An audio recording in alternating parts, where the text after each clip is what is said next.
La première session du Haut Conseil pour l'investissement s'est donc tenue ce matin au Palais du bord de mer sous le patronage du président de la République et c'était l'occasion pour le chef du gouvernement Emmanuel Issoze Ngonde d'afficher la volonté de son équipe d'aller jusqu'au bout et de voir se concrétiser ce vaste programme de relance économique à travers la diversification et l'investissement pour une croissance inclusive. Les détails avec Frédéric Yenda Mukula et Chris Rodolphe Lembonda. Emmanuel Issoze Ngonde et les membres du gouvernement des secteurs concernés ont ainsi démontré et convaincu que les mesures prises dans le cadre de la première session du Haut Conseil pour l'investissement, placées sous l'égide du président de la République, constituent sans conteste des facteurs catalyseurs pour la relance de l'économie nationale.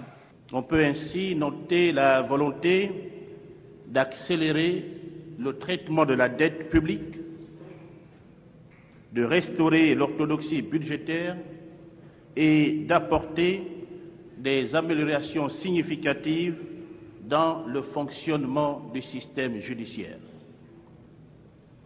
On peut aussi noter la volonté de moderniser le cadre de l'investissement et du réinvestissement, ainsi que le dispositif de financement de notre économie. Parmi les principaux éléments incitatifs conclus ici, après amendement de toutes les parties prenantes, pour relancer la machine économique, il y a indubitablement ce dialogue public-privé franc ou encore l'amélioration du cadre institutionnel et de l'environnement général des affaires.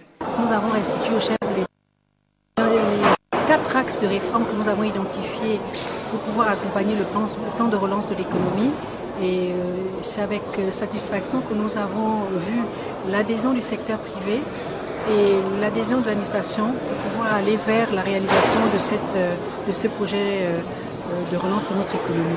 L'appurement de la dette intérieure, l'insuffisance d'un grand nombre de PME, des différentes infrastructures sectorielles constituent à n'en point douter un goulot d'étranglement qui ne favorise pas la diversification croissante de l'économie du pays.